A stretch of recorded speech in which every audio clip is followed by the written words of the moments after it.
There's a little bit of confusion as to why we're doing this, and the reason that we're doing it in the way that we're doing it is because there's been quite a bit of concern about this development at Eastern and Lombardi. So the way this meeting is going, to be absolutely clear, even though it's fairly clear on the agenda, is that this is actually a land use committee meeting that will then become an executive committee meeting. And the executive committee, for our guests here who aren't aware, the executive committee simply sets the agenda for the general board meeting next week. So probably shouldn't be very interesting, not a lot of fireworks at that point, but it's just simply to set next week's agenda where we will actually be discussing the vast majority of things on this agenda, assuming that our executive committee moves those things forward.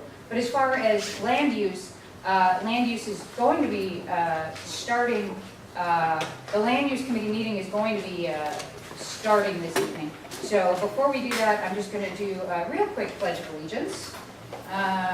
Michelle, you want to lead the Pledge of Allegiance since you're closest to the flag? Oh, pick a flag. Command decision. Hand over your right hand over your heart. Begin. I pledge allegiance to the flag of the United States of America and to the republic for which it stands, one nation, under God, indivisible, with liberty and justice for all. Sorry, and just one more quick point of clarification with that. The reason that the general board is listed on this is simply because if we have a quorum of our general board here, we don't want to violate what's called the Brown Act.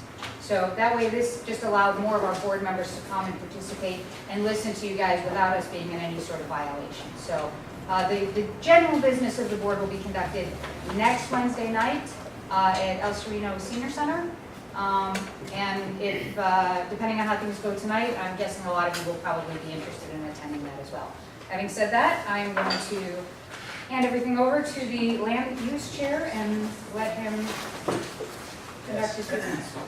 So good evening, everyone. My name is Miguel Vargas. For those of you who don't know me, I'm the chair of the Land Use Committee. So I'm going to start by taking a roll call of the Land Use Committee. So Maribel? Present? Present. George? Present. Present. Okay. So we have quorum. So the Land Use Committee has a quorum. Let's open it up to general public comment. Does anyone have any general public comment before the Land Use Committee? Okay, seeing no general public comment, let's move on to the next item.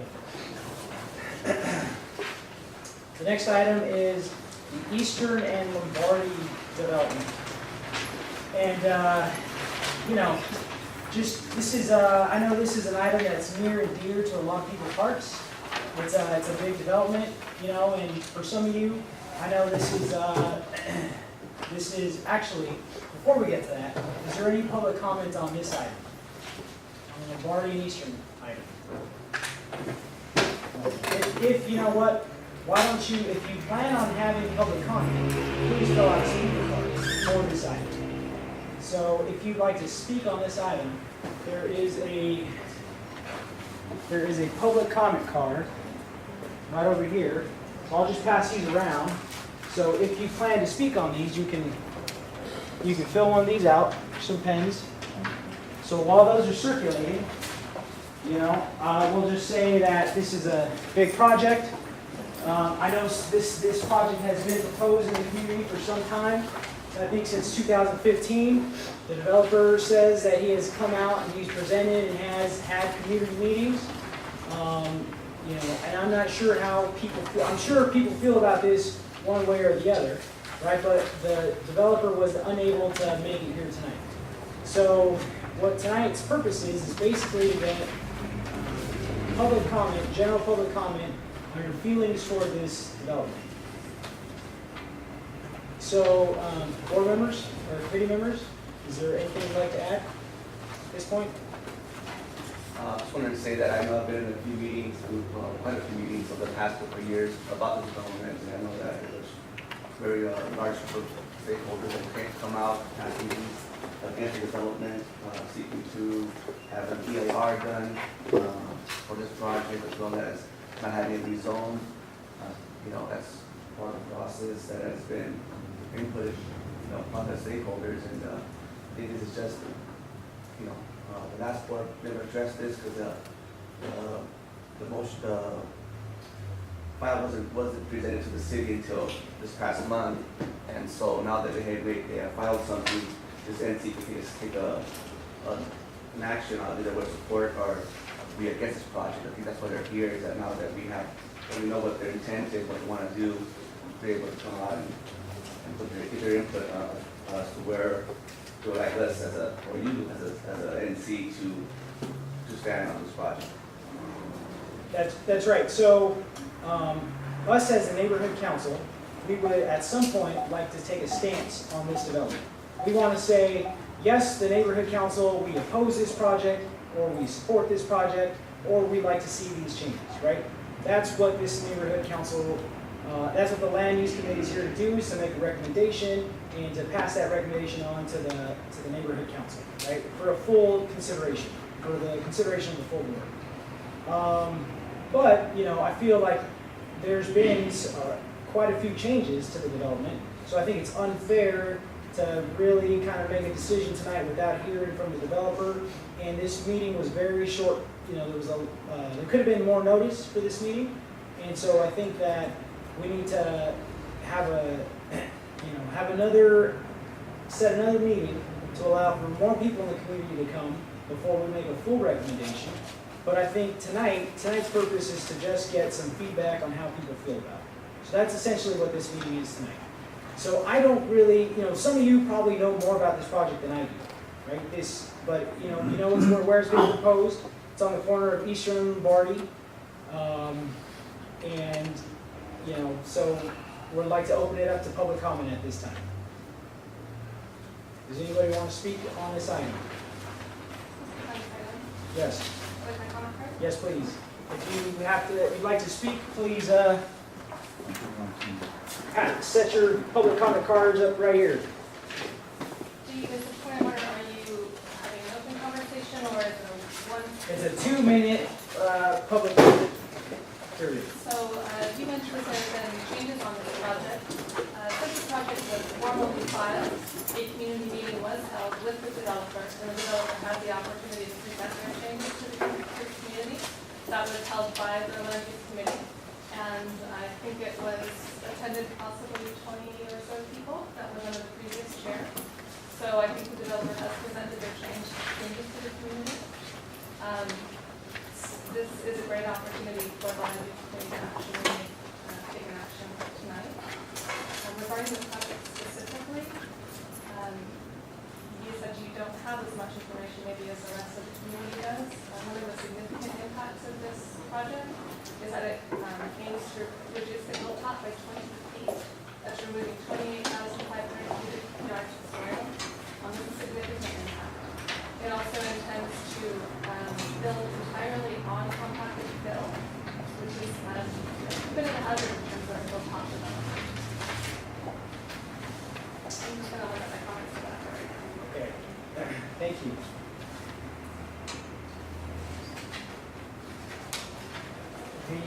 And I'm sorry, your name is? Melissa Keller. Melissa Keller. Next public speaker is Ugo. Yes, I was privy to be the chair during the time that we spoke about this development for the general board, and it was a very contentious meeting. At the beginning, I said I would not take either side because I think a chair should always be right in the middle, not take a side. I wanted to be as fair as possible. And so, over the years, this is like the third time that this has been presented. And it's such an important issue that I think it's a big failure on the part of this body to have such a short notice. I think it's important because we just had a meeting the other day of land use, and Tom Williams was here, and Tom has a lot of information that he could present. And so many other people in the community have so much information. But having this kind of short notice is absolutely wrong. Thank you. Thank you, sir. Anthony Manzano. Thank you. My name is Anthony, and I'm familiar with this project. This is the fourth administration that has been discussing this very parcel, which means close to 8 years that we've been discussing this, so it's not a new topic. And since it has been in the paper or documented for so long, that also means there's no urgency. Because if it's waited for 8 years, and they've gone through proposals on making it a school, providing condos, providing perhaps open green space and connected it and extending the park, now to a development that could have condos or townhouses or properties, homeowners, there's a level of progress. But again, there's no urgency because this very same topic has been on the issue for 8 years, and you say, because it's been 8 years, maybe we need to act now. Well, that would just be a rush to decision making, because each of the 8 years, the planning parcel has changed exponentially. You've heard that the other stakeholder here mentioned there's possible a lot of soil that can be removed from it. So the true intent of this land use committee to do is see what is the best available product and project so that that parcel becomes an asset to the community.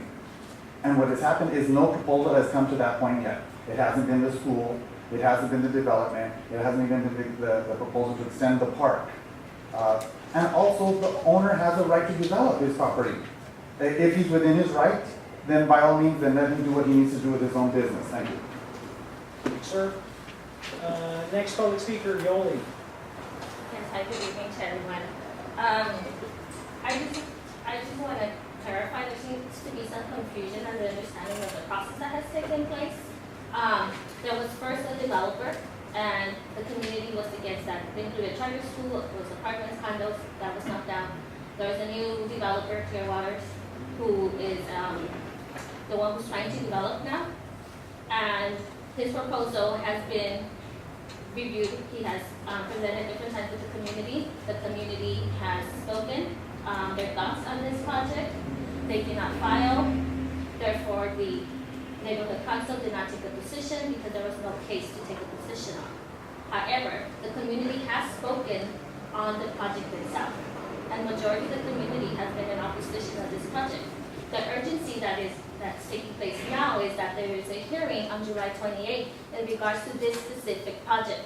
This project has not had any other hearing. The previous hearing was in regards to the charter school.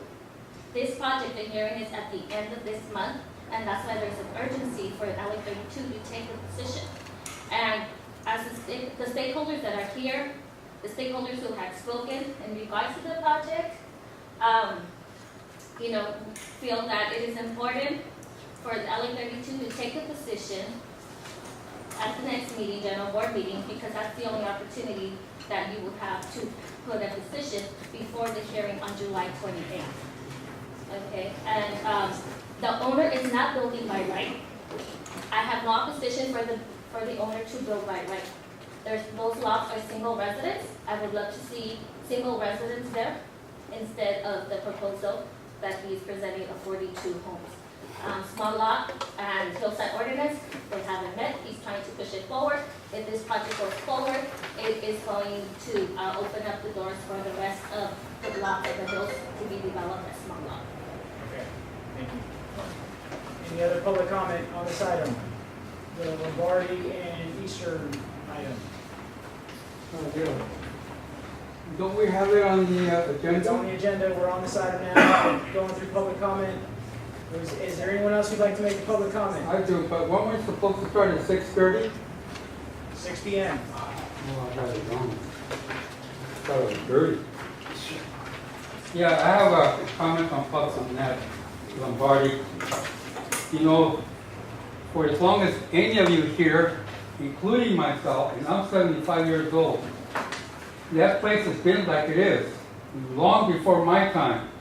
It's time we put whatever we need to put up there, because we'll have streets in there that either belong to the private or public, but they'll be kept clean. We'll have sidewalks, curbs, whatever units go in there in terms of the houses, will be paying, their condos or whatever, will be paying taxes. They will be getting some revenue instead of just paying taxes as it is right now. Now, this has been going over for some time. We got new buyers on it. The last people that had it wanted to put a school. The people that work for the school board of City of Los Angeles brought all kinds of people there. They didn't want it because they were going to put a private school. You know, private schools all over the place. Okay, and so it defeated that. But now there's no school going up there in houses, and then in front of the car wash, they proposed a commercial building of some sort. Okay. Look at, they were even opposed to having that place that's going up there by Collis, you know, on the old Huntington Drive. It's under construction right now. So many people were against that. And it's empty, it's old as I am, longer than me. Okay, so it's time to do something with these vacant properties. It is going to raise the property taxes on the people around there, without a doubt. But it happens everywhere. Wherever you put a new building of whatever type, the surrounding goes up. Unfortunately, there's people that have been there 30, 40, 50 years when those houses were all new then, around it. And their incomes are very low, Social Security, whatever. It's going to impact them. They very much are against it, but it's progress. You gotta put people somewhere. We got too many people in this place. Let's get something on there, whatever it is. Thank you for your comment. Thank you for your comment. Yes. Hi, good evening. My name is Mrs. Tata. I totally object to this project because it's complete, what's the word? This is not responsible. These people are not being responsible builders. Yes, something has to be built, but something that's going to benefit the neighborhood. Firstly, the place is a mess. When I say a mess, there's no cleaning. I've lived there for already 4 years. I've never seen a street cleaner go by once. There's trash everywhere. There, graffiti. I mean, how can you build when you have these problems? These are problems that affect the psyche of the individual, of the person that works every day, has to drive to the Valley Boulevard. It's full of graffiti. I mean, where is the taxpayers' dollar going? These are basic things that need to be taken care of first and most. And so if this builder wants to build like 42 homes, this is not for the benefit of the neighborhood. It's for the benefit of his pocket, and that is the truth. He can take his plan somewhere else and get that, but not here. We've got new families that are coming in with children. The place is already densely populated. Parking, I can't park my car out on my street because somebody else is parking from the street below on my street. So, I mean, firstly, let's clean up the place before we start talking about these big things. This is an idea where the man is thinking about the bottom line, and it's okay. He has the right, but not in our neighborhood. Thank you. Yes, sir. Yeah. Please, if you didn't fill out a speaker card, please fill one out and just turn it in when you're done speaking. But you can go ahead and speak. And Jose Aguilar, I was here with the previous, I was sitting on the neighbor council in the previous incarnation of the previous plan. We were going to build that charter school there in the corner. And the one thing that I'm basically concerned with is the fact that we're in a severe drought. And we're also in a severe electrical shortage crisis because of AB 32 and all this so-called renewable energy that we have to rely on heavily. So what I want to do is to see if we could have our councilman impose some restrictions so the building itself could be using something called LEED standards and also have some type of water reclamation systems there and also have instead of having grass, have cactuses, stuff like that. So it won't impose too much on the community because of the fact that the water is, the more people you bring in, the higher the utility rates get because the more density you build into the system, the more water you have to provide for them, the higher the rates are. And the rates are already going sky high. So the more people you bring in, the higher the utility rates. And I don't think people are totally oblivious to that. I don't know if I'm the only one that pays $300 on electrical. I don't know if anybody else pays that much, but I don't know if you guys think it's normal. And if it goes up to 400, I don't know if you guys think if that's normal either. But maybe I'm with some wealthy people here. You know, I don't know. I'm just telling you that the more density you bring in, the higher the utility costs. So if you could impose some measures of building code leads, where they have to basically make it extremely efficient. For certain codes where they have extremely efficient electrical systems, they might have what we call it the ruler rooftop solar panels, so they could get some energy back from the sun, so they could possibly get off the damn grid, so they could basically leave our utility rates a little low, and also have water reclamation systems, toilet to tap technology they call it, and also have cactuses instead of grass. So instead of having a grass field, have it full of water cactuses drought or resistant nopales or whatever the hell. The thing is, something that you don't have to water. Time is up. That's Thank it. you. Thank you. Any other public comment? Go ahead, or you can pass yours. Yes. Anna Maria? Anne Marie. Anna Maria? Yes, we're a long-time resident of Lombardi itself. That field has been vacant, the last business was like 1969 now? 69. That's when El Sereno was a junior high and a high school at the same time.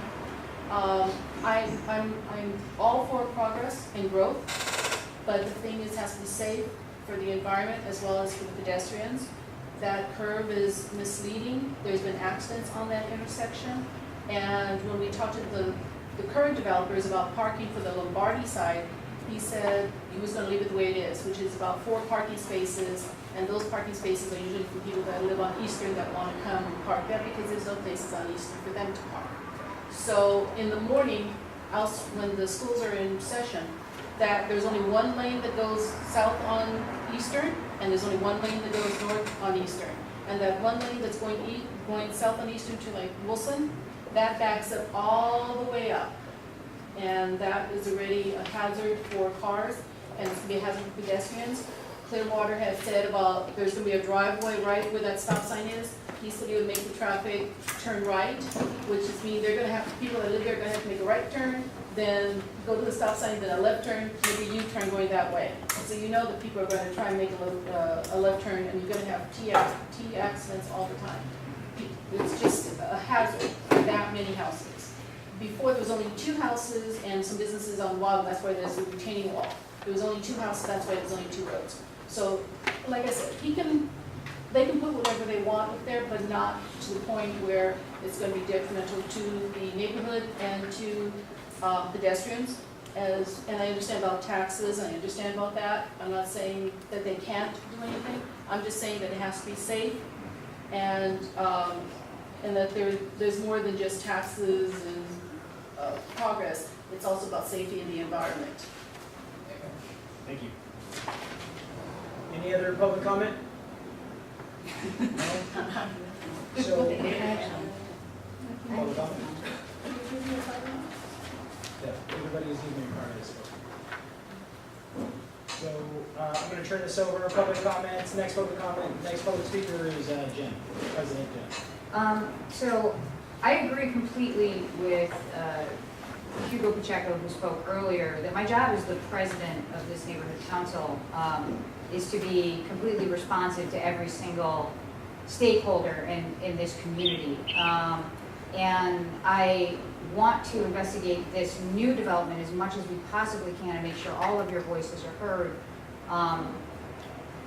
in this. It concerns me that, and perhaps this was oversight, and perhaps it was just an accident, but it concerns me quite a bit that this developer just so happened to be moving this project forward during the transition of this neighborhood council from a previous board to a new board. And that somehow he thought we would miss the pickup. And we didn't, which is why we did call this meeting, and we intend to continue to call meetings. And my opinion is that the city can close public comment all they want, but as president representing all of you, your voices are not going to be silenced. So that's what I have to say about that. Thank you. Any other public comment? All right. But, yeah, Yes. Okay. I've only been a resident here for about 2 years, but from what I've seen and my involvement with the community is that basically the hills of this area of East LA are under, for lack of a better word, attack by developers, because it seems like every 6 months we're hearing about a new development that was either been in the works or it has come up, and then it's very difficult to try to get everybody informed, and so it does take time. So to the point of the developer filing and then not allowing us to have as much time for public comment, that is a great concern. But it's just a greater concern that just the way he's trying to develop it, you know, to put 42 homes up there when it's really by right, you really shouldn't have that many.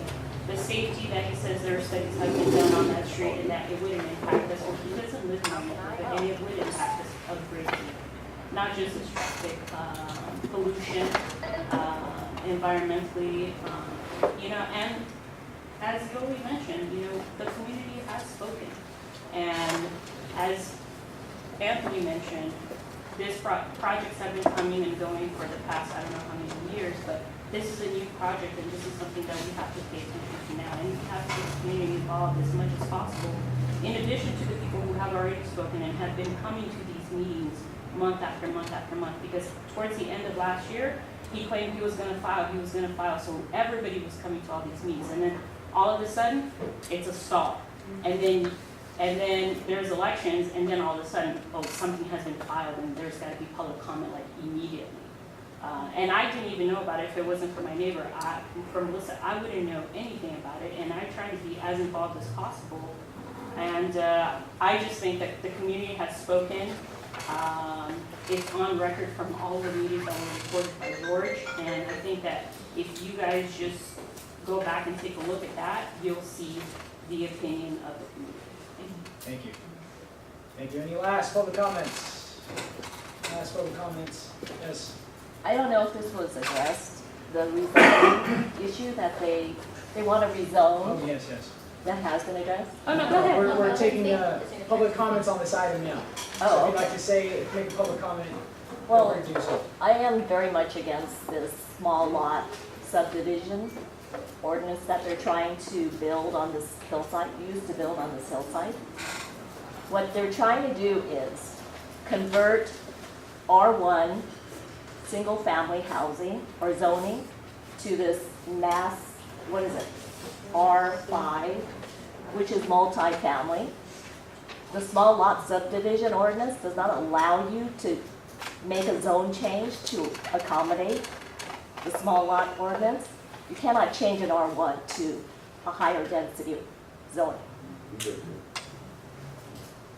And I want to say that I think the planning of this particular development is very invasive for all the neighbors in our community.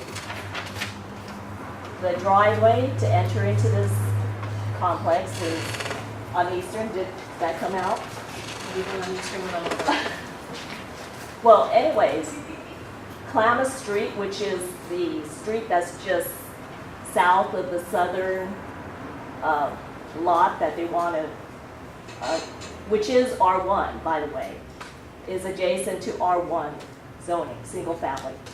So they want to change this so that these poor people on Klamath Street are going to have this humongous 3-story house on a hillside above their backyard.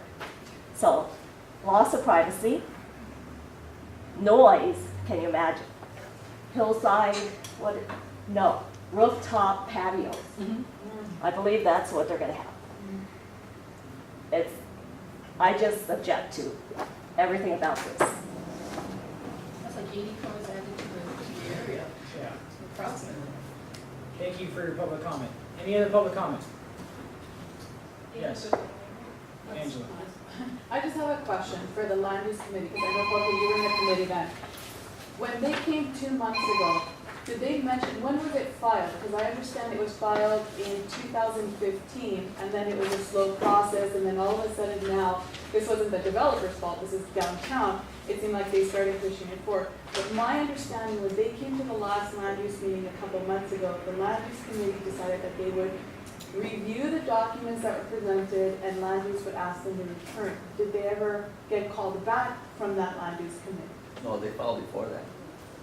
The NND review was there, but they hadn't filed nothing until last month, or this past month, early this month or late last month, so not till then. So they didn't file in 2015? Well, they filed, but what was it, NND was still review, wasn't it? So that wasn't finalized? So I'm Right. sorry to interrupt here, but Kevin from Councilman Huizar's office might be able to chime in a little bit. Thank you. So I'm looking it up on Planning website right now. There are 2 cases associated with this project. The first is the vesting tentative tract map. So that's essentially the entitlement that you would use to subdivide land. That was filed on 5/20/2015. So in May of 2015. The other case number is the zone change request, and that was filed a couple days later on 6/1/2015. So usually what happens is those people file for these entitlements. It sort of makes its way through the planning system.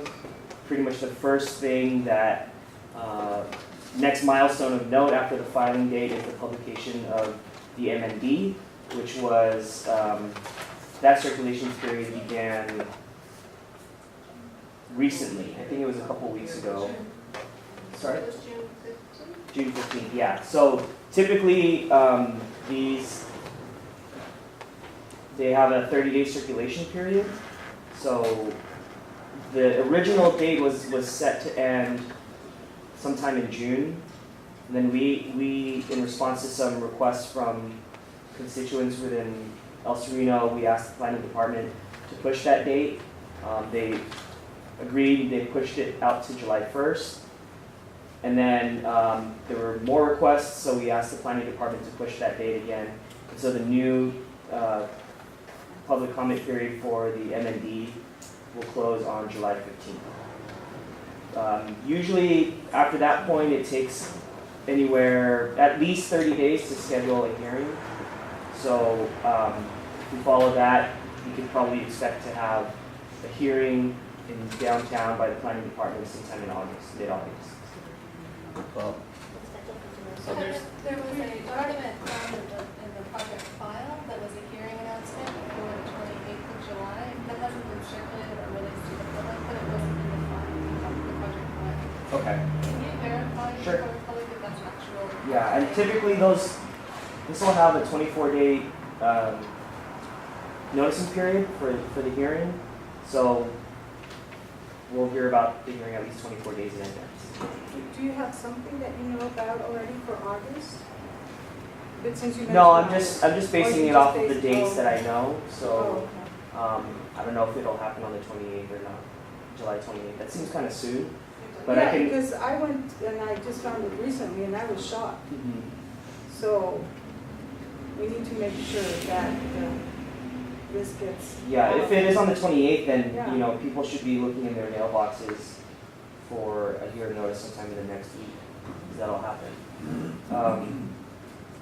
But I can confirm that, and I'll email the chair and if whoever signed in tonight as well.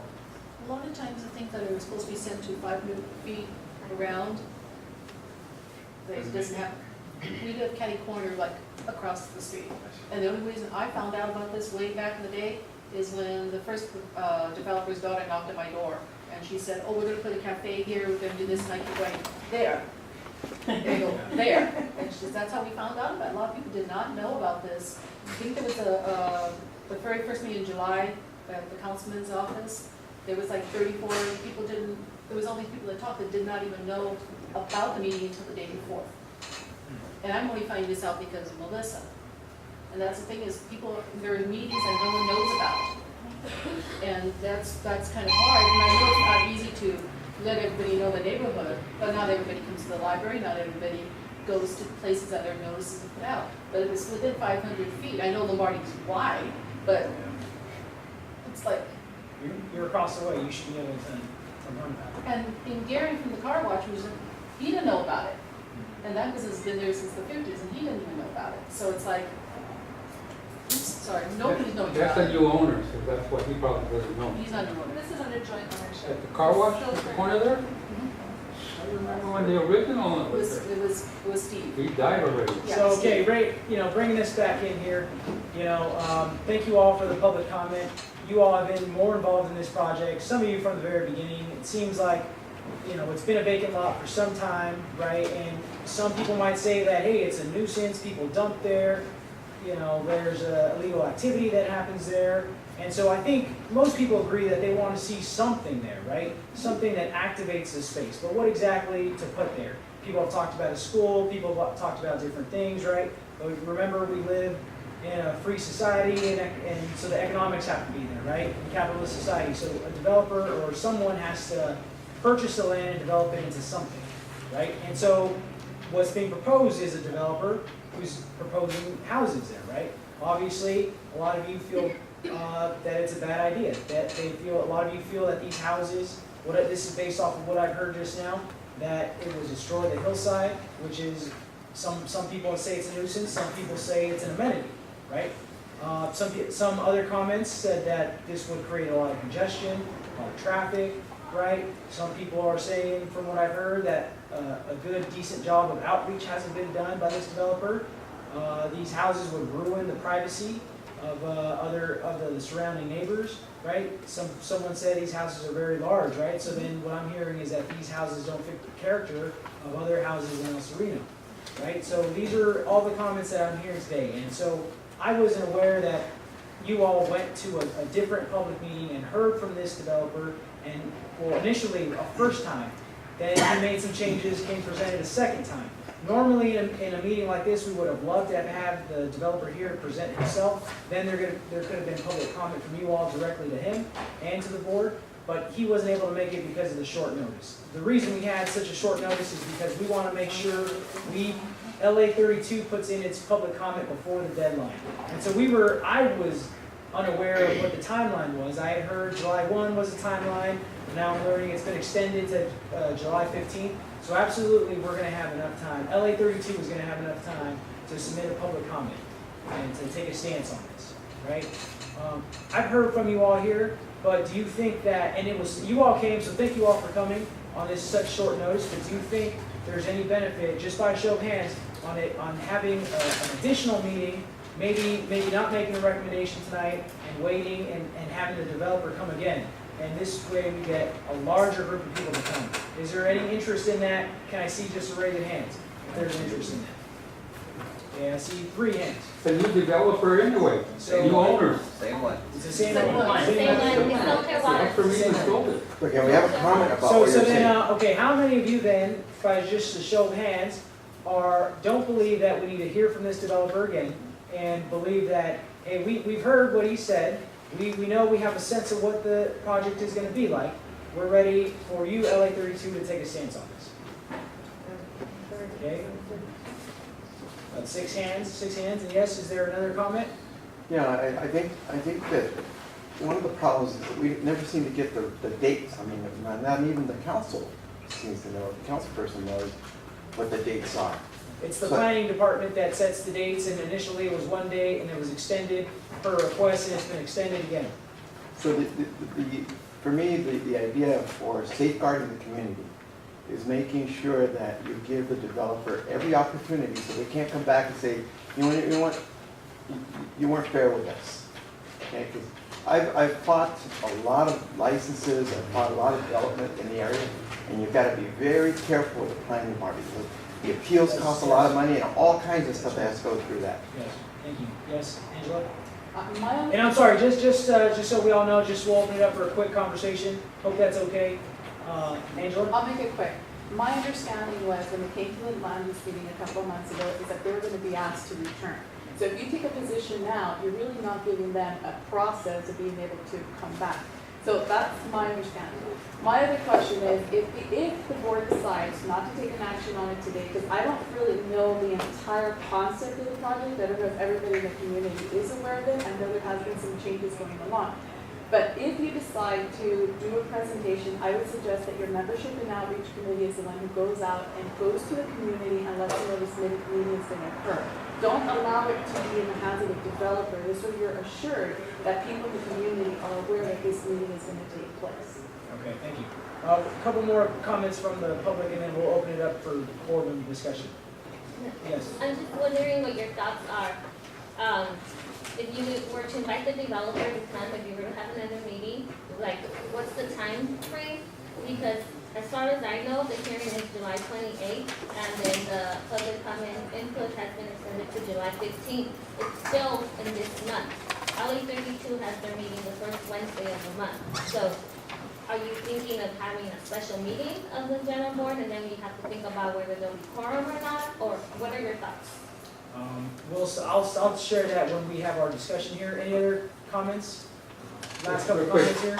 Yes, no matter what project goes up there, you're always going to find people that go against it. Okay, as you heard here tonight. And here tonight again, it's lopsided, overweight on the negative. The last time, they had practically wall-to-wall, standing room only against it. Where are the people that are for it? The people that are against it, they do their job, and I thank them for this, but they really go out of their way to get all the negatives that feel like they do, which is democratic. But where's the other side? I don't see anybody. So I like the idea of the outreach committee knocking at random doors. That's a good If they idea. hit negatives, they hit all nothing but negatives, Thank you, so Mr. be Walker. it. Thank you. Yes. The reason why there's the opposition isn't here is because there is no opposition. Nobody really believes that, for the majority, I don't speak for everybody clearly, but I've gone door to door enough times that the majority of people do not believe that this is responsible development.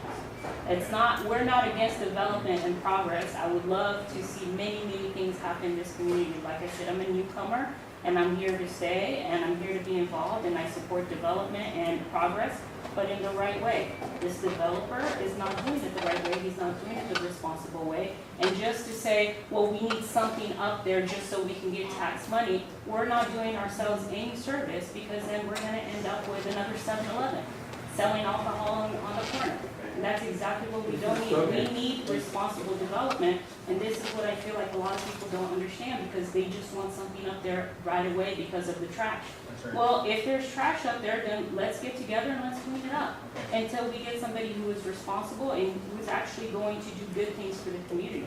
Because if you believe that if he builds all those houses up there, that any of our children, grandchildren, great-grandchildren will be able to afford that and be able to keep the community going as we are, then you're wrong. Okay, thank you. So let's switch over now to board discussion, but first let's hear from C14. Sure, so just a quick clarification.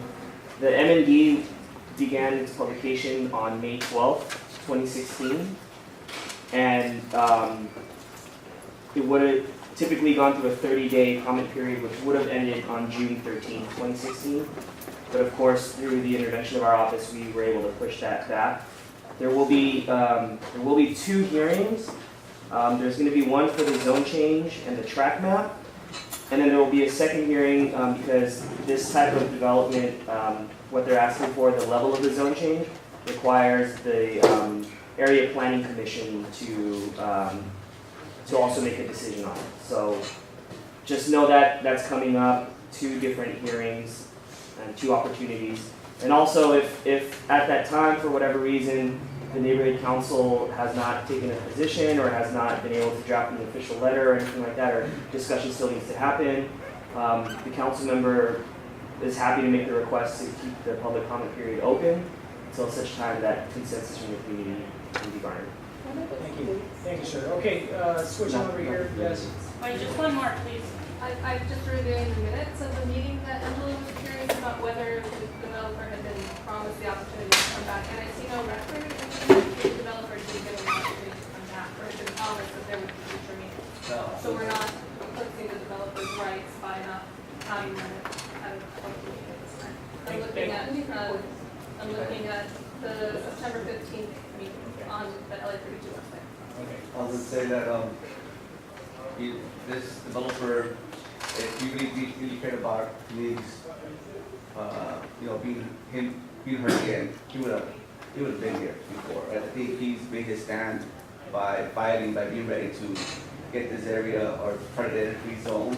I think what I'm hearing here from the stakeholders is that majority of them don't mind it being developed, but it to be developed in a reasonable manner. And having it rezoned for 42 small lots is not reasonable, it's not smart development. So that's what I'm getting, is that the rezoning is an issue, because there's so many homes that are proposed to be up there, in small lots. And also, someone said too, what's the hurry? Then, why not just, 8 years, pass by? Yeah, those 8 years, an EIR has not been done. And I feel like, at this point, there's so much dirt being proposed to be removed, and the traffic congestion that might be probably will be detrimental to the community, and EIR needs to be done. And I think that this board needs to push for that EIR recommendation in a motion, as well as not supporting the rezoning of this proposed R1s to R5s for this land. Any comments? I have a motion Yes. that LA 32 will allow the development over till next meeting and extend about 15 minutes. What is in reality the present plan for them and be able to budget maybe for money? Okay. Well, if we didn't have Bunker there presenting, I think it's also smart for us right now, and use to have motions ready, support for or against this development, so that on that date, the Denver Council can stand and submit this, the motions, before the deadline, public hearing deadline. Put a time limit on the board members, just like you did us. There's a time limit on public comment, not on board discussion. Board members have time limits. And they can go around as many times as they want. Cut into my There was a term. Sir, you're out of order. There was a motion on the floor, no one seconded it, and you're having discussion. On it. Can you imagine? Well, I made a motion to have this. Oh, who's making the motion first? I'm Well, confused now. I thought I made a motion, recommendation. Okay, She so made a I'm sorry, motion. let's go back to the first motion that was made. Recommendation was for the Denver Council not to support rezoning of the proposed parcels of case number, whatever case number it is, I forget, of Fisher and Lombardi. That's the first motion for this Denver Council to support, not support, depending on how the meeting goes, the rezoning of the proposed parcels of case number Lombardi and Eastern. Can you remember it?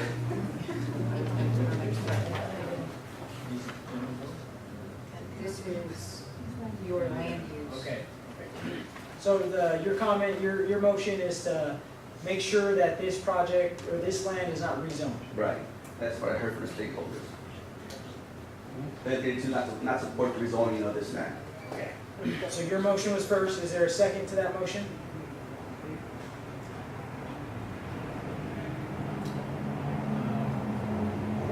Yeah.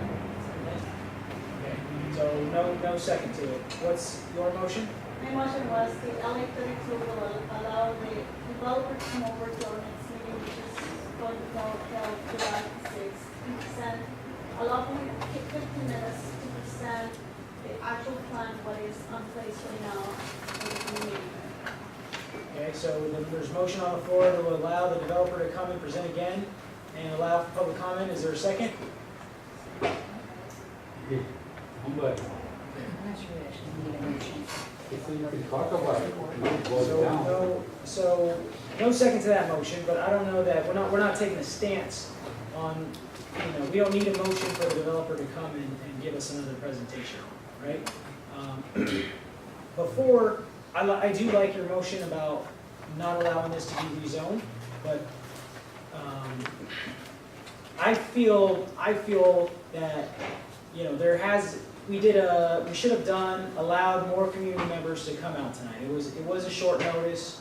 You all clearly many of you have been hearing this project and more familiar with this project, but before we take a stand like that, I feel that we should have given more opportunity for more people to come. I don't know, do you feel the same way? Or do you think that, everyone had? Having heard this project the last few years, I think it's enough of input to know that it's not supported by the community members. It's been for the last few years. Yeah, I'm sorry, what was that? This meeting was announced, the mailing list, the emailing list of 500 people. Okay. Thank you for that comment. It's probably just the one zone, South Serena. The ones that live in the area that's, Yeah, that's what I mean, one zone, that's it. But they're talking about the All right, community. you know what, let me open this back up to public comment. So would anyone like to make a public comment? I actually Additional have public comment? public comment. So the President, Madam President would like to make some public comment. I want to reiterate what I said in the beginning, when I started this meeting and when I made public comment earlier, that I am the new president of LA 32 and my sole job is to serve all of you. That is my job here. This was shocking to me when, as we were preparing for our next general board meeting, to hear, oh, by the way, and you have until July 1st to comment on this. That was really surprising. I'm very happy. I consider this meeting a win simply because now I'm hearing that it's extended to July 15th. I think the people have as much right as they can possibly express to comment on this, and comment on it, and hear the developer, and you all have the right to have your voice heard. And so the reason, I can't overstate this as the president setting this agenda, the reason that this land use committee was only announced the day before the executive committee meeting, which is to set the agenda for the general board meeting, was to at least try to get some public comment, to try to stop this last minute, oh, July 1st, we need to hear public comment. We, as a board, I think, want more time to talk to you. It was already my plan as the chair of membership and outreach to get my boots on the ground and go knock on doors and talk to all y'all. So I want you all to know that this board is trying to be as transparent as possible with you. This is not any kind of shady last minute business. It's actually trying to get the developers, no, you want to try last minute stuff, we're going to do last minute stuff too. Okay? So I want you guys to know that. Can we hear from those board members too? Okay, thank you for your public comment. Is there any other public comment? Yes, one public comment here. I think that hearing the developer, because most of my colleagues haven't heard or don't know much about this. Some of us are hearing it for the first time. I myself is one that is hearing it for the first time. And I would really like to hear from the developer so they can inform the rest of my colleagues and we can hear. I mean, I know it would be like you have to come out there again and then give us your public comment again, which I know that's kind of dreadful. And it's kind of, hard to ask of you, can you guys come again on July 6th to hear, to hear all this again? But sometimes, when the entire board is there, all 15 of us, and we all sit there and hear you, it's more powerful to hear your voice when it's all 15 of us that can do something.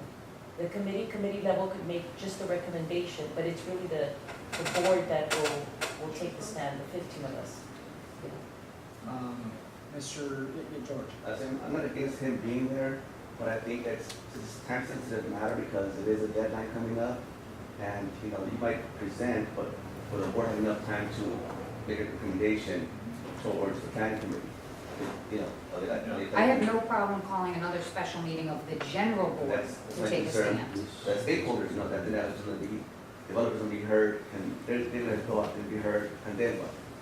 That's my concern. That if you are going to do this meeting, that there's something else going to happen so that this board can take action, whether to support or not support this development, so that they can be heard, stakeholders. Yes. Who will? I think you have to do it first, right? I'm sorry. Go for it. Okay. This is a long process to fight these things. And I remember fighting in another township area. And one of the things that they always got us on was the fact that we didn't know the process. So one very important part of this is that we got to make sure that our government representatives are here to tell us the exact process. Because I know when I was selling land out in Santa Clarita, the tract map approval also talked about lot releases. That means sometimes you might not even have the complete finance put together. And it may be partially built up and then suddenly it goes bankrupt and then you have half of it. So there's so many things that are involved in this. Now I also heard you mention the Area Planning Commission. The Area Planning Commission doesn't occur downtown. It occurs over here Going to Holland. yeah, that's right. And if you don't know all the different places you go to, as a community, that's when we get stuck. So it's very important that who's ever dealing with this also has to make sure that our government representatives let us know the process, because that's where we lose. Thank you. Yes, Anthony Manzano. Thank you. I've listened to all the stakeholders and pretty much we're all siding with the same thing is we want smart growth development. To build 42 homes up there, and I think it was proposed to build 50-something prior and then the school, it's not acceptable for the community. I would actually say no myself. But I want to agree with Michelle because what has happened is with the transition of the new board, I could almost say that there's at least a dozen board members that have no idea what's going on. Absolutely clueless. And not because I'm saying it, it's because that's just a fact. So what needs to happen is that the developer needs to come, explain to him what his idea is, what his vision is it acceptable, does it meet the requirements? Let's say, example, he's allowed to build RD1, let's say there's 2 lots up there.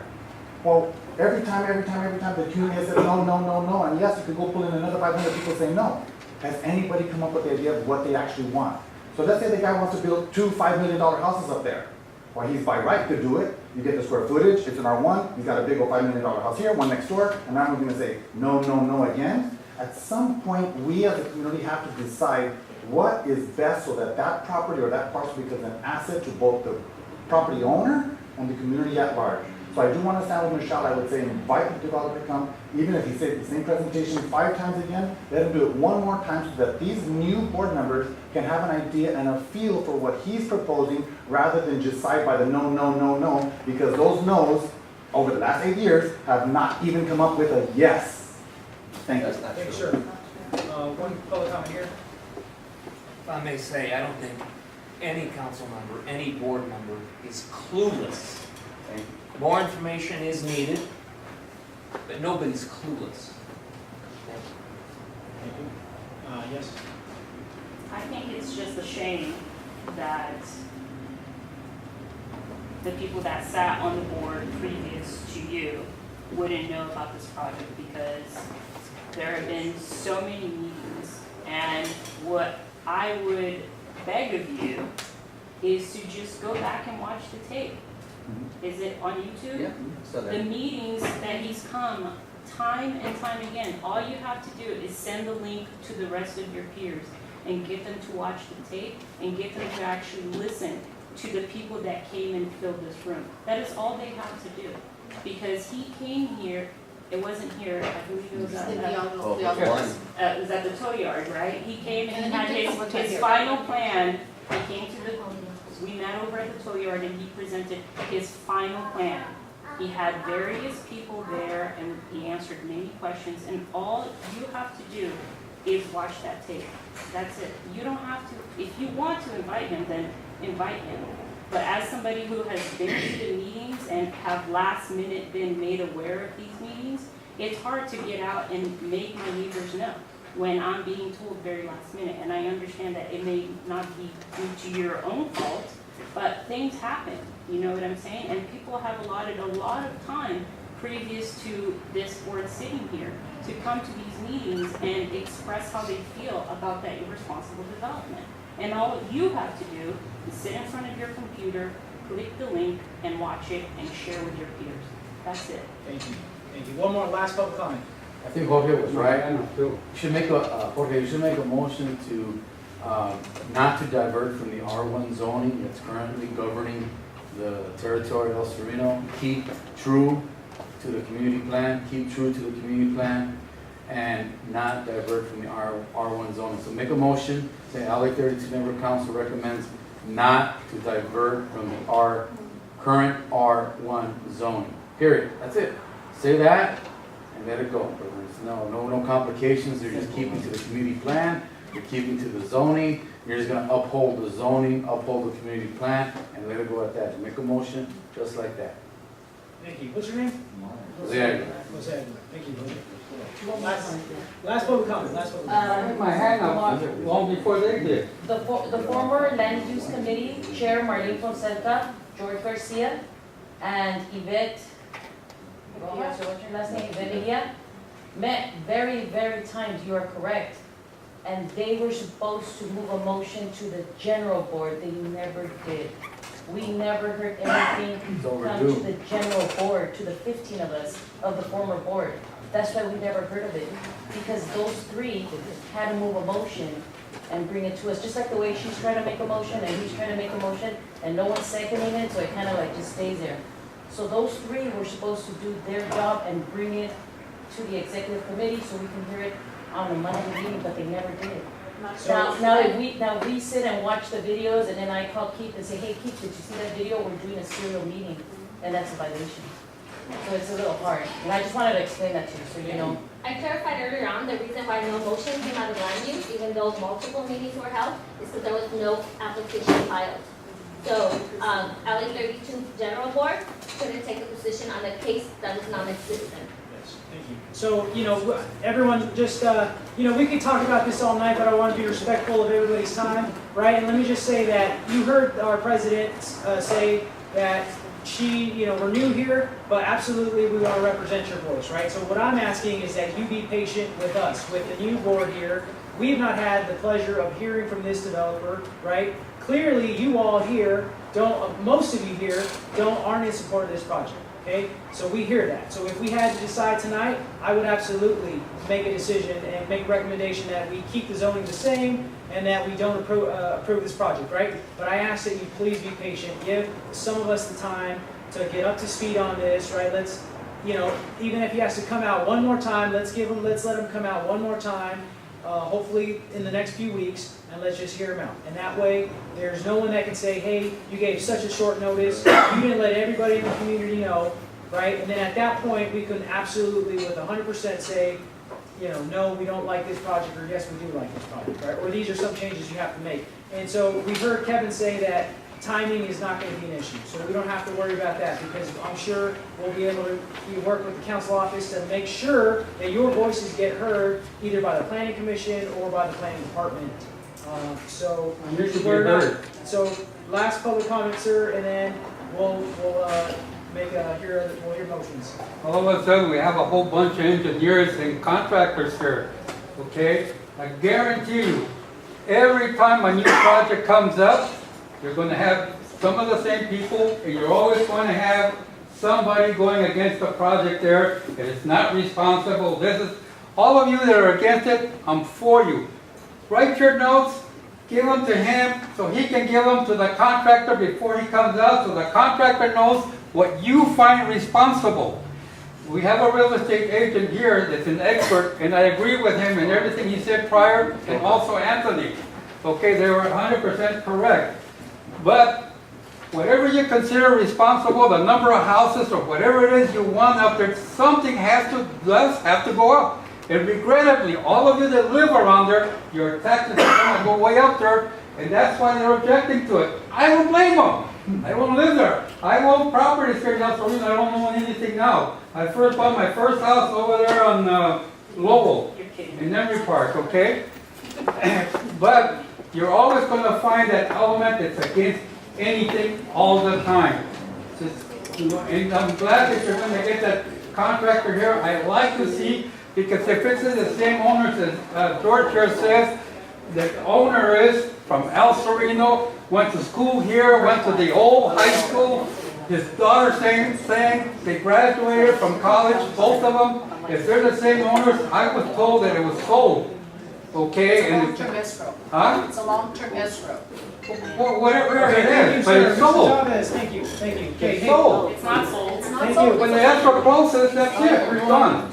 So, hey, thank you. Also, again, want to be respectful of your time. Let's open this back up to discussion and see if we can have some motions here. What I would like to see is that we hold off from making any recommendation at this point. We ask the developer to come out again, present one more time, and then make sure we do our due diligence to make sure everybody knows and invite people and get more people to come. Right. That's what I would like to see. Is there anything you'd like to see? I think I would like to see that motion that the area not be rezoned on the next NC board. So if he presents, he can have time to discuss, and then we're not support them. I will second that motion after I see the presentation. Is that okay? I'm not either, no. We'll make sure we schedule it for the time that it's there. No? His wife will be here, but he's not. I'm about to be out on that day. So be it. So okay, so I'd like to make a motion at this time. The motion is that no recommendation is made on this project until we hear the developer come and present one last time for the new board, and then we make a decision whether or not to support the project or not. Is there a second to that motion? You actually don't need a motion to not. So, I was gonna say, I would prefer that you didn't make the motion, because what happens if he never comes, then you never make a motion. Well, if it doesn't come, that's his fault. so then there's no recommendation. I'd like to make no recommendation at this time. What about your motion? You're taking it back? I'd like to rescind my motion, yes. There you go. Okay. That's all the business. Is there a motion to adjourn the land use committee? The second motion. No, they have to do it, one of you two. Second, anyone second? Anybody, board member. To adjourn. A second. Okay. The land use committee is adjourned at 7:16. Okay, moving right along. I'd like to call the order. 45 minutes. At 7:16, the executive committee to set the agenda for next week. And again, I know this is frustrating and it's a lot of parliamentary procedure where we just look like we're trying to be difficult. And I promise you guys that if we don't do things in the order that we have to do them, that we're bound by California state law and all sorts of city ordinances and things like that, then all of this work ends up being for naught. So in no way are we trying to silence anybody's voices. We're actually trying to do everything correctly so we can continue to have our voices and your voices. So having said that, I think we've already done the Pledge of Allegiance. I don't think we need to do that again. I am going to roll call, just as a point of order, Michelle, do I need to do roll call for the full board or just the executive? Just the executive. Okay. So roll call, I am present, Miguel Vargas. Present. I'm thinking about it, man. I don't know if I'm still here or not. Michelle Perzantes. Present. Cynthia Sandoval. And Roland Lopez is absent. So I do have quorum, 4 out of 5. Moving right along. Do I have any general public comment on matters not on the executive committee agenda? I've seen lots of hands. I'm going left to right. Mr. Manzano. I have my card that I prepared earlier. I'm sorry, sir? I have my card that I prepared earlier. Thank you. This is going to be non-agendized item. My name is Anthony Manzano, and I was informed by this committee meeting yesterday. But what strikes me a little odd is it shows an intent through the agenda setting process to conduct a general board meeting this evening. The intent is indicated by the establishment of the agenda. The agenda clearly states under item number 3 that an expectation of maybe 15 board members are to be here because all 15 board members are requested to attend during roll call. I will not be participating as part of the general board meeting this evening. The second level of intent to show that a meeting was expected to be conducted this evening and perhaps taking action on the very item we just heard was an email by the president who indicated to the board members to please show up to tonight's meeting and that if a quorum was established, we are capable of taking immediate action, which shows that, again, there was an intent, a direct intent to hold a special meeting this evening and possibly take actions before the general board. Again, I will not be participating in front of the general board this evening. I do have a recommendation to submit to the executive committee as that meeting be started at this time. Thank you.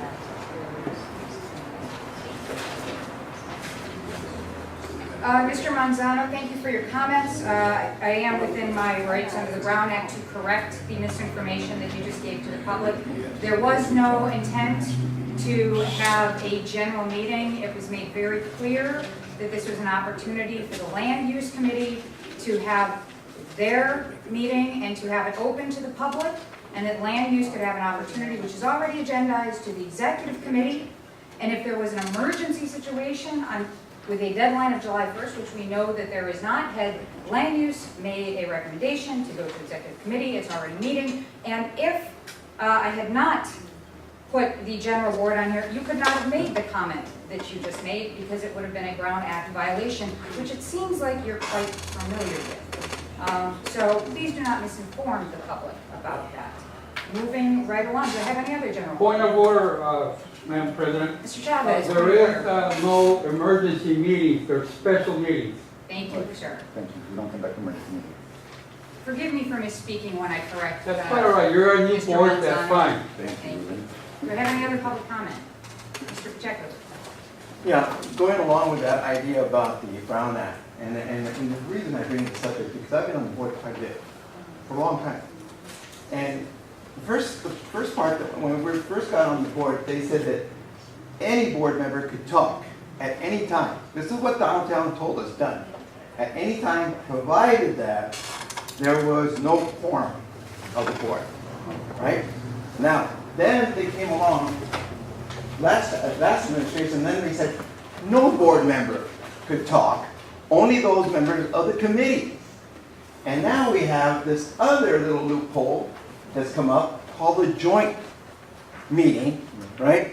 That allows the board members to now talk like they're the public, but it's still wondering whether or not is there a general board meeting occurring or not. Because if you have a quorum of the board, it becomes a serial meeting according to the Brown Act. So I'm I mean, maybe I don't know the law because I'm not a lawyer, but I don't think most of the people here, I think that we have one lawyer. Yep. Right? We have one lawyer on the board, but it seems that downtown doesn't seem to understand how to explain this Brown Act to us. Thank you. A point of order based on that. Hold on, Mr. Chavez. The Brown Act is readily available for Google, so. Excuse me, my comment is my comment, that's it. There's And not to be no comments from the board to Sir, what I say. you are not the chair of this meeting. I'm telling you that. Sir, the Brown Act is Period. readily available to the public. It is a piece of information that I have a right as the chair of this meeting to share, which is part of the Brown Act. And I Thank take you, it as sir. an assault from you. Mr. Chavez. That passes. Ms. Garcia? Yes, my public comment, I'm not sure if these items will come up on the agenda or not, so I'm making my comment now. I was brought to my attention that there was a public safety meeting, and I am concerned about the notification of the committee meeting. I understand it's not a Brown Act violation because the agenda was posted for this meeting. However, the agenda was not posted on the website. I'm not sure if it was posted on the website or a Facebook page. But when I was a chair of a committee, I posted the agenda for Brown Act, and I thought it was okay, but then I was notified by Dunn that I also had to have the agenda on the website, on the Facebook page. Otherwise, I would be putting the neighborhood council in danger of earning another strike, and therefore the neighborhood council facing consequences because it was not posted on the website. So my concern is about the public safety meeting that took place, because it took place and the agenda was not posted on the website.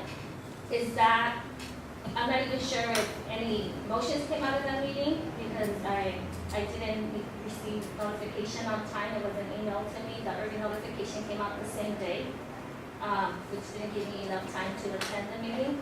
And then I find out that the chair of that committee emailed it out to as many people as possible, yet the committee has my email and did not receive it. So I'm concerned that the chair of that committee is selecting what stakeholders receive the agenda in a timely manner. It wasn't a special committee meeting, so that was, it was posted 72 hours before, which gave plenty of time to post, to have the early notification system send it out. Not that way stakeholders have more than just a few hours to arrange to attend the meeting. And also I wouldn't want this action to be repeated and then put the neighborhood council in danger of funds being frozen or anything like that. So I'm Thank very you, Ms. concerned. Garcia. Remember my public comment. Oh, I'm sorry, sir. Public comment? Is there any more public comment other than?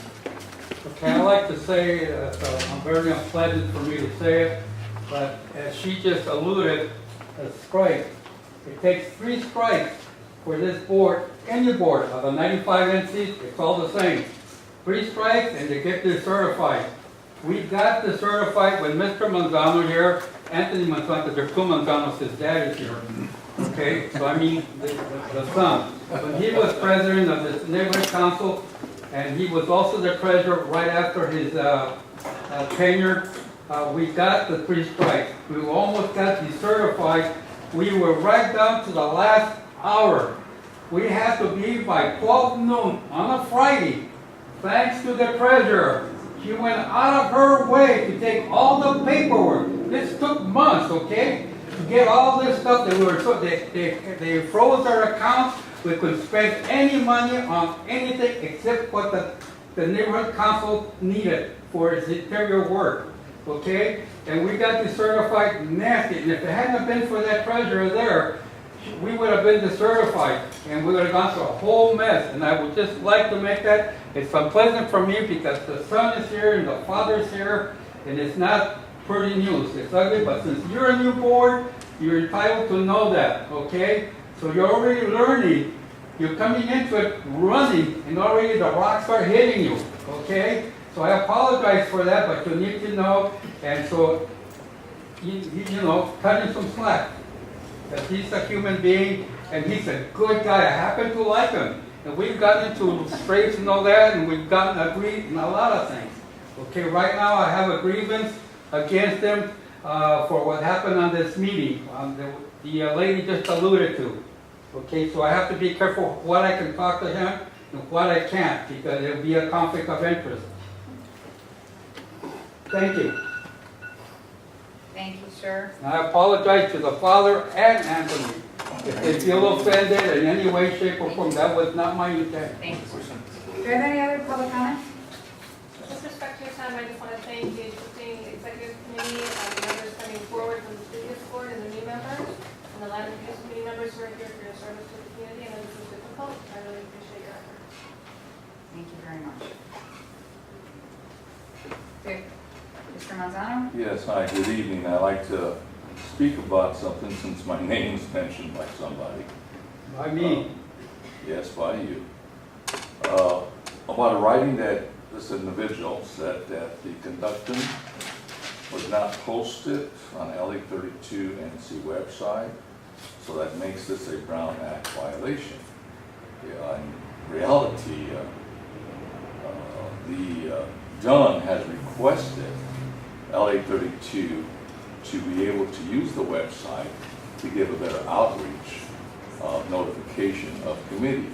And I believe that LA 32 Neighborhood Council pays an individual that is responsible to put things on the website for everyone else to be able to observe, read, whatnot, and plan their activities. Anthony Manzano gave this person the notification of the safety, of the Public Safety Committee, when it was going to be conducted. It is not Anthony Manzano's fault that this person that's hired by the LA 32 Neighborhood Council did not do his job. Yet Anthony Manzano, following the Brown Act, posted not only one, but 4 or 5 postings here in the library, at the senior center, the Rose Hills Recreation, the El Sereno Recreation, way beyond what was asked of him. So to have somebody and other people that just left to deprive Mr. Manzano, Anthony Manzano, to move forward with his committees because of their thinking, their process of thinking, wanting to claim and blame him for something that is not true, that his agenda was in Brown Act violation, is a shame for these individuals. Thank you, the sir. board to move any forward would be shameful for the board as well. Thank you, sir. Do I have any more public comment? I have a comment. The Public Safety Committee meeting, I saw, I went to the meeting, I thought it was very productive. I think Mr. Chavez agrees as well. They had some great ideas coming out of the It was committee. just illegal, And that's that all. shouldn't be ignored. I don't know about the legalities, because I saw the email CC, but the main thing of the board is we want progress and we want to do what's best for the community. Beautiful. Do I have any other public comment? Nope. Seeing no further public comment, we are going to move on to discussion and possible action regarding the planned development at Eastern Avenue and Lombardi Boulevard. As you're all obviously very well aware at this point, there's no motion that came out of the Land Use Committee. So do I have any motions on this from my executive board at all? As I said earlier, we don't need a motion to invite the developer, or for that matter, for anybody to come speak to LA 32. So I have every intention as the president to reach out to the developer and ask them to come at our next general meeting and continue to make this, continue to make every effort to make sure your voices are heard. I appreciate Treasurer Crisantes' previous comments about asking you guys to come. You're obviously always welcome to come, but certainly we've heard your voices, and we're not going to forget that you were here and what you said. So we're going to remember that. I do not have a motion on item number 5, so moving along. Discussion and possible action regarding the creation of the agenda for the July 6, 2016 General Board meeting. The Executive Committee will discuss and create the items that will be agendized for the Board's 7/6/16 meeting. Madam Chair, so we are going to hear the developer then on July 6th? Who will be on the agenda? Well, I'm going to contact, I can't, throw him in a white panel van and make sure he's here, but trust me if I could. No, yeah, well, I will do everything that I can, and I'm sure our land use committee chair will do everything he can to make sure that that happens. So we need to put a placeholder in the agenda in case of the I have every intention of putting that on the agenda when I hear from the developer. Again, we do have it on our general board agenda automatically for comments. So if he reaches out and says that he'd like to comment, we're gonna put that on the schedule if we can get him here to do that. Could you clarify the action of the board if the developer does not attend? Can I? Right now, I have to be very careful about what I can say and what I can't say about what the board can and cannot do, because I can't speak to the voting powers of the board. Maybe the intention of the board. I can't really speak to the intention of the board. I can say as the liaison that our job is to make sure your voices are heard in every possible way that we can, make sure your voices are heard. So do you think it's maybe wise if we do take a stand, like the way George was mentioning, whether we're for or against it, but at least we're taking a stand, and obviously it could be amended or rejected at the general meeting on July 6th. If the developer doesn't show up, well, we got to give the community what they wanted, we took a stand. If the developer shows up, the board might change their mind for whatever presentation or stay with the motion. This is, I'm pretty sure this is more about sort of a procedural question about whether or not the executive committee can just simply say, we're going to take a position on this to try to get the developer to show up. I'm not 100% certain whether the executive committee honestly can do that and ignore that land use didn't take a position. I only ask because what if he doesn't show up? That's different if he doesn't If show. he doesn't show up, we never That's got his to, Hopefully he doesn't show up. maybe, just itemize it or agendize it with the word verbiage that says possible action. I know what I can do here. What I can do as the chair of the membership and outreach committee is I can tell you that I will intend to schedule a membership and outreach committee meeting and make that a focus of membership and outreach. And membership and outreach then can make, for example, a town hall meeting or something like that. Obviously, that still has to go through the proper committee channels.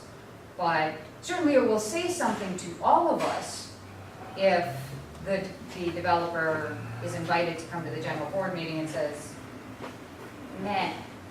And I think that at that point, membership and outreach can meet immediately and potentially do a special meeting of the general board to get that approved.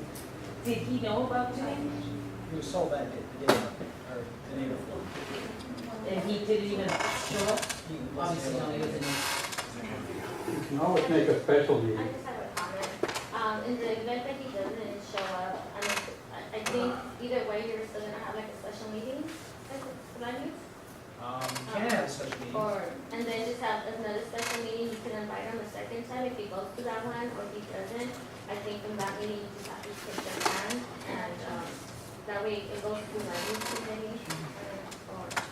I mean, we could actually, to answer your question, we could do a special meeting of land use and membership and outreach I guess technically it's not even a special meeting, but we can't, the reason that things are happening the way they are is because the board can't suddenly take action on something that's not on the agenda and hasn't come up from a committee. Totally recognize that, I'm just, I think the community will be interested to know when we can expect action. You know, Kevin, Committee, we should go to a committee. we heard Kevin say that Councilman Hugar is going to be willing to make sure that your voice is heard, if that means extending the deadline. So let's schedule him in the land use committee, and then after the land use committee, after the next land use committee, then we'll schedule it at the full year. So you can expect to have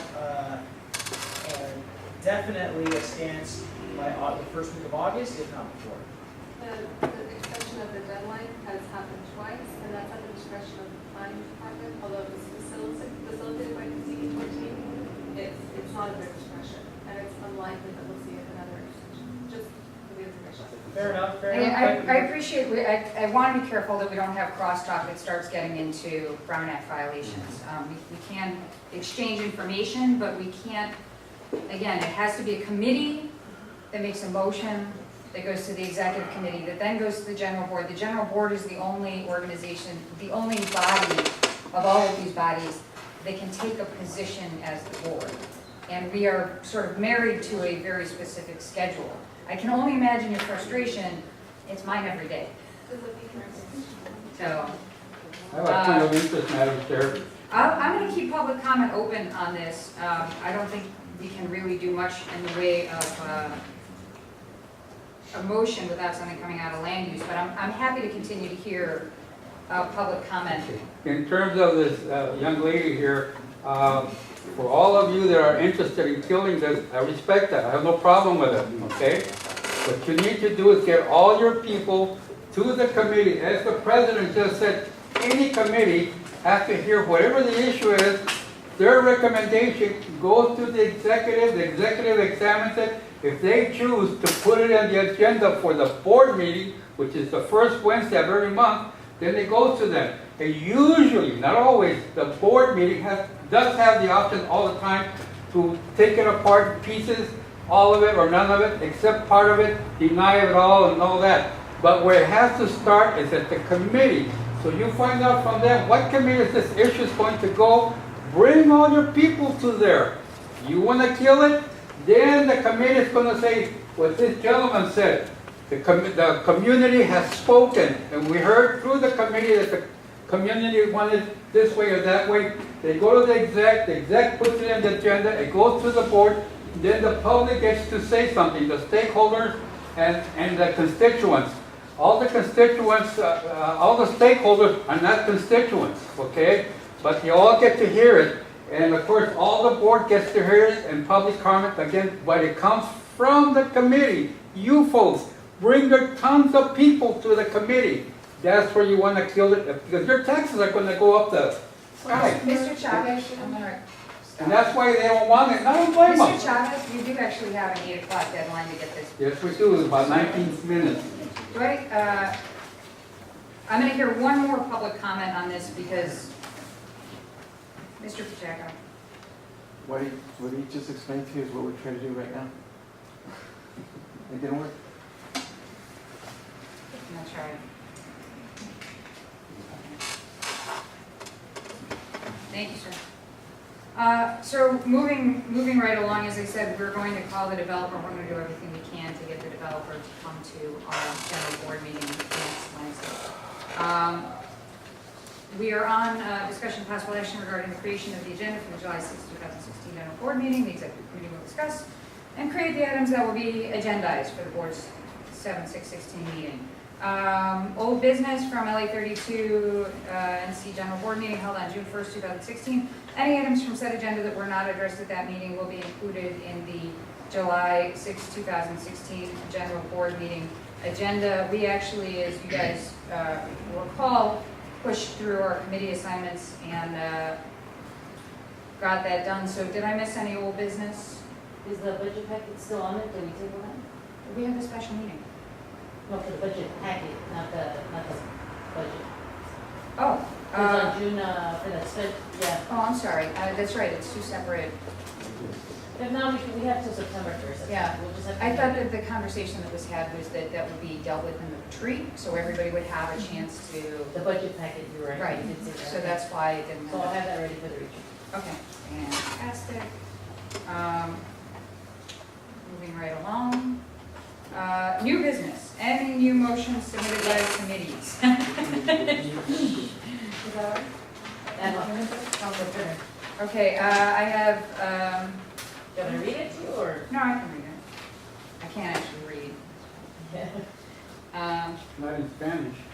I can read in Spanish. I didn't say you couldn't read in Spanish, it's not in Spanish. Oh, it's not in Spanish. Got it. Thank you, Mr. Childish. And as far as the reading estimates, I haven't had a chance to do that. Can I, hold on the cross. B, 6B. I'm just making sure. So I have a paper committee motion submitted from the Ad hoc Inventory Committee. Motion the following to be on the July 6, 2016 agenda of the general board meeting. Motion that LA 32 Neighborhood Council purchase a printer for the use of corresponding secretary up to the following amount and not to exceed $500 from the office equipment category. Do I have, is that your motion? No, that was automatically on the agenda. We already recommended it, we voted. It's an automatic. Motion to see. But it gets motion to. At the end, when we vote on the entire agenda, that's always. So this is just automatically, from procedure standpoint. Okay. 100%. Guarantee It's it. like the next Do one, which I- is Keith. Yeah, do I have any other new motions submitted by committees? Mr. Manzano? Thank you. I do have a recommendation from the Public Safety Committee, which did meet in compliance with the Brown Act. I know there's probably some questions and perhaps another agenda item on here that wants to discuss the same issue. The committee did meet its closing requirement. The committee did meet with quorum. We held public comment and a recommendation will be brought before you guys. And as to host, I'll read it to you guys. Motion that LA 32 Neighborhood Council support a national night out event in the community that will invite neighbors to participate in a walk/function in a high crime area. This activity will take place on August 2nd, 2016, between the hours of 7 p.m. and 9 p.m. and will be requesting an expense not to exceed $500 to host the event. And just like Michelle mentioned, this is all part of the agenda setting process, and that they automatically get placed to the agenda. Thank you.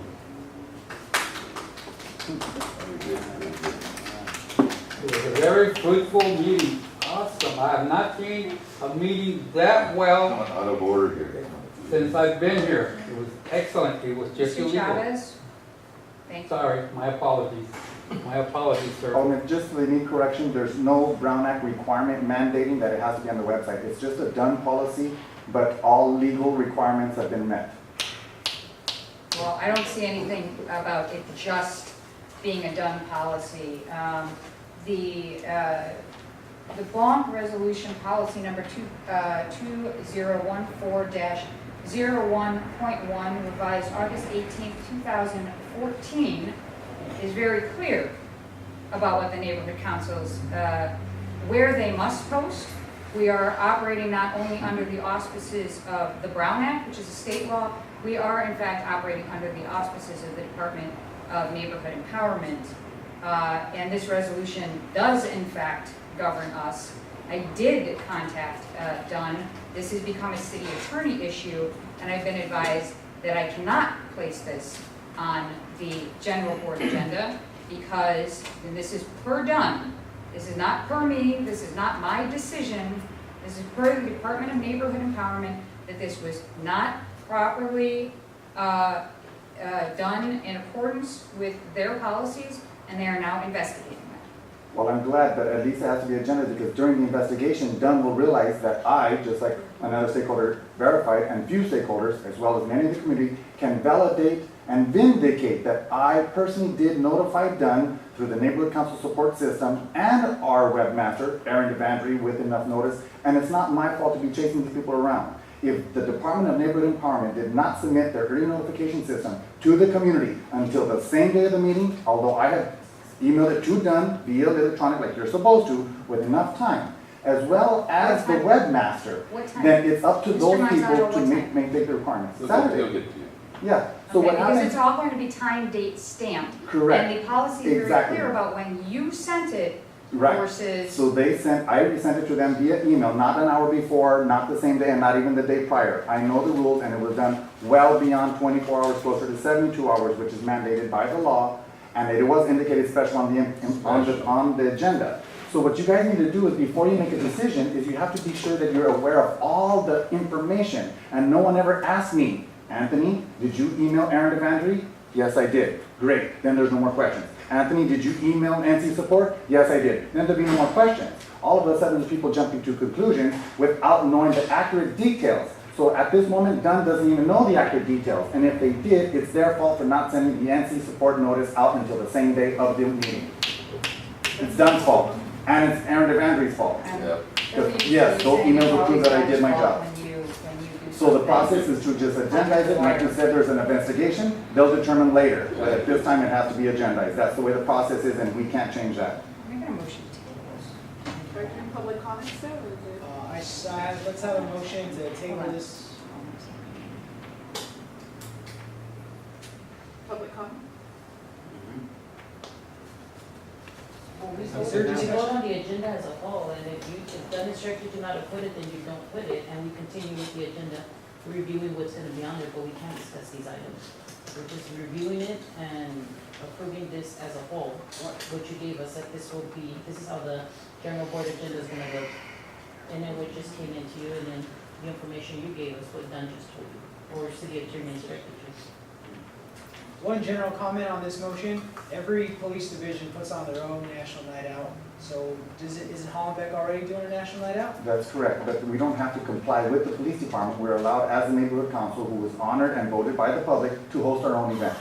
And for outreach purposes, I think it's best that we reach the high crime areas, and I've already sort of selected these areas, and show our presence so that these negative elements are not taking over our streets. Has the police? When you agendize this with the agenda from public safety, did you put any amount to be expended? I did not indicate a dollar amount because the committee prepared that, but I did indicate that an expense of public funds will be committed for this, because it's proper to advise I'm the going to turn to the stakeholders treasurer and ask, that we own them. since it's a financial matter, because I'm just saying, again, I met my commitment to inform the stakeholders that we this will is not a be debate, using you made public it very funds. clear that you're a stakeholder, we're not debating this. I'm discussing this with the executive committee now. Thank you for your input, Mr. And the answer Manzano. was yes then. Thank you for your input, Mr. Manzano. Treasurer Corzantes. I already have the advice from the Department of Neighborhood Empowerment that I cannot take this and put it on the agenda. I cannot take this. That is exactly what I was told by Department of Neighborhood Empowerment, and that the city attorneys are looking at this right now. From a financial perspective, can I move an item onto the agenda that was not during the meeting, that did not have the financial amount in the committee? It doesn't have to be an answer from the treasurer, it can be on anyone that knows procedure. And I'm turning to the finance. And procedure whenever there's agenda setting, it is always proper to put an amount, because then you are taking away from the community. And the agenda from that night, that Tuesday night from public safety did not have an amount. What if they would have voted on $37,000? Not saying that they would have, or $1,000. You know, maybe a stakeholder might say, well, I don't want to vote, it's only $100 they're going to vote on. Oh, it's now $1,000, maybe I do want to give my input. And that is something that Empower LA has told us 2 years ago, training with the city attorney and bank that they took us through, and I think Cynthia was there and Mr. Chavez, and they told us, this is how your agenda should look. This is the procedure, NC support via email. If you have an email a website functioning, email the board is a bonus. You don't have to email the board, but they suggest that we do, just so there's that communication. And email them the link and put it on the Facebook. And they clearly said why we should put amounts, a guesstimated amount. Because you don't know exactly that you're gonna spend $499, but you put a range of from this amount to this amount. So now putting an amount on the public safety agenda does go out of the procedure that Empower LA has required. And the name of the agenda is not special joint. That was another thing. It is not reading special joint. And the reason why, again, he doesn't have to put special joint, he could just put public safety. But they haven't come to an agreement whether it's a standard meeting or not. If it's a standard meeting, then he should have said, we're gonna do a standard meeting every third Tuesday of the month. But since that didn't occur, then it has to be a special meeting, and it has to say joint meeting of the special meeting of public safety and general board, just in case some of us who are so excited and eager to be at these meetings to just listen in and take notes, attend, we're not in violation on the Brown Act on that one. And the template is an old template. It still has the physical locations of what it used to be, when it should only read one. And if the community wants to get a hold of us, it has to read Recording Secretary Rolando Lopez with his email. So if they need to contact us for whatever on that agenda, they can see it. They have a right to contact us. That agenda didn't have any of that. And all those things is what I recall, we took in training with Empower LA 2 years ago, and Empower LA still stands by that, because that is what Bonk has told them to do. So it's not that they're wrong, or they're telling us that, that's just procedure that we have to follow. We can't make up our own rules as we go. So, to answer your question, if the city attorney told us to, let's hold off on that, then that's what we have to do, hold off on it. If that's what they specifically said, you have to hold off on it, because they're investigating, which I'm pretty sure they're investigating this because somebody must have grievance, and Mr. Chavez obviously told us he called a grievance.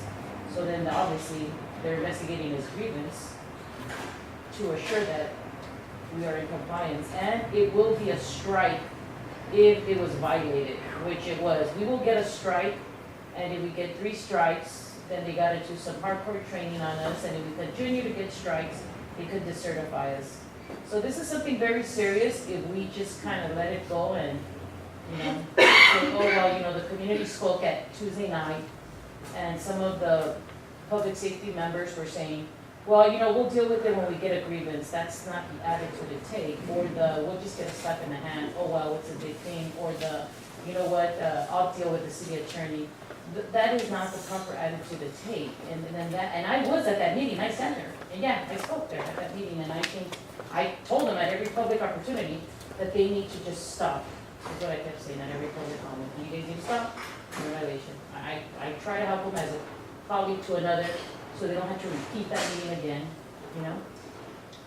It's on the agenda. We can have 2 events if for whatever reason, they corrected it and they have to meet again and redo it again and go through the special meeting. There's still no reason why executive committee could co-sponsor Hollenbeck and they can do one here.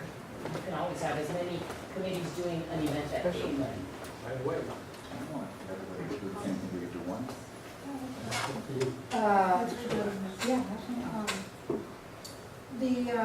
There was a Public Records Act that was filed, a grievance about this meeting. Sorry, I'm asking the question. There was a grievance filed about this meeting not being properly About agendized. this, when you're saying this meeting, you're talking about the public safety. Yeah, that's what we're talking about. Yeah, The public yes. safety meeting. Correct.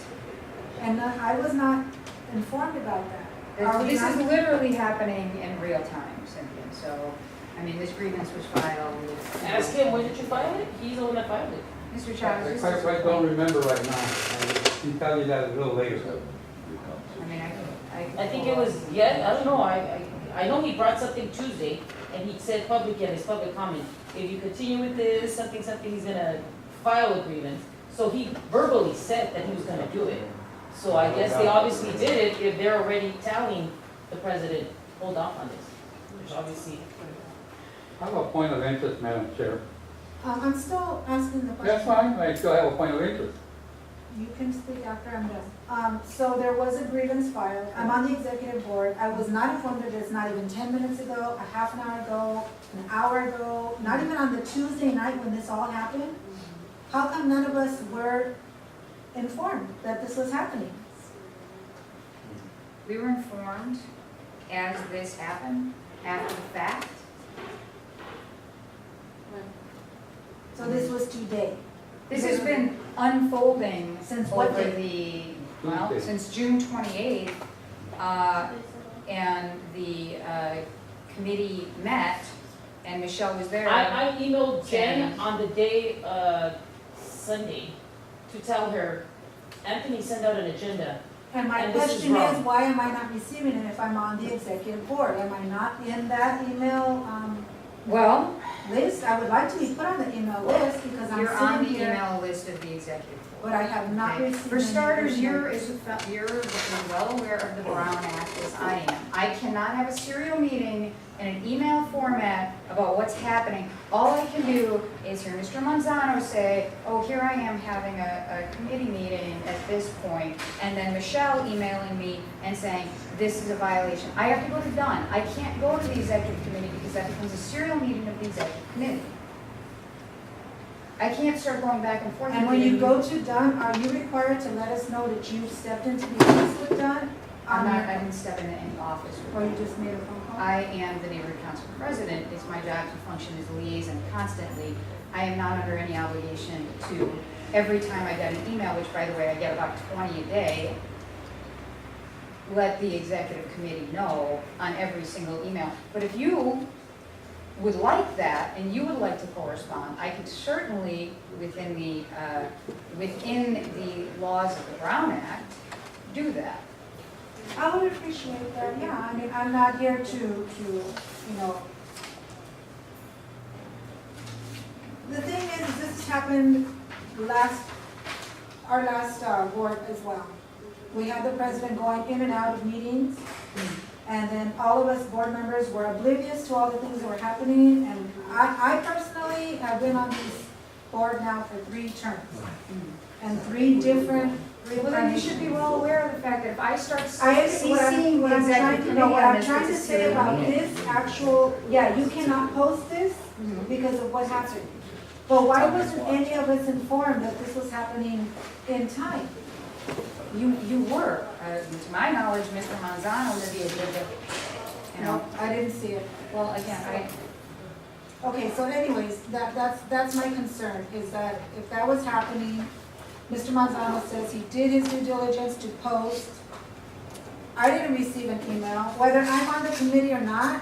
Don't we all have the right to receive emails from all the general board meetings and all the special? I don't know what to tell you when every time somebody says, oh, I'm sorry, I didn't get that email.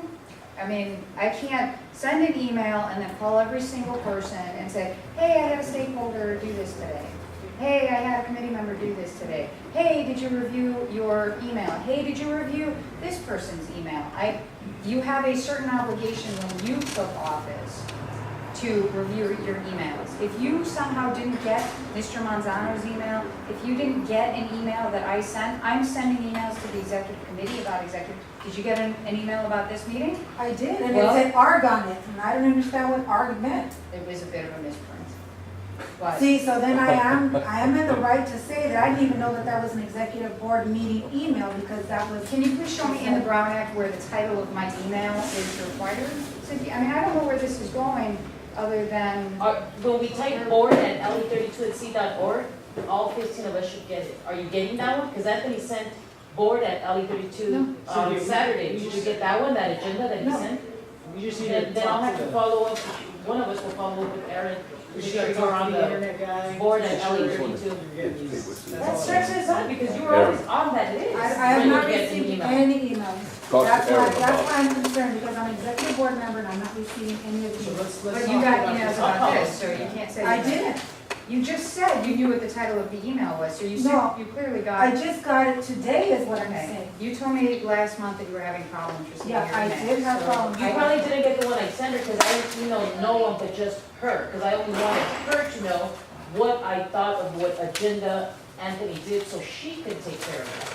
So because it's not my duty to do that, it is up to her, the chair. So I didn't want to email the entire board, oh, look, I'm correcting Anthony, because that's only up to her. Well, Okay, well, hold on, that's- I'm gonna stop this conversation. I'm actually gonna call for motion for recess so we can continue this meeting on the front steps, because we're Make a getting. motion for that, so somebody can click. Can I get a motion to recess and reconvene in 3 minutes in front of the library so we can continue the executive board? Second that motion. All in favor?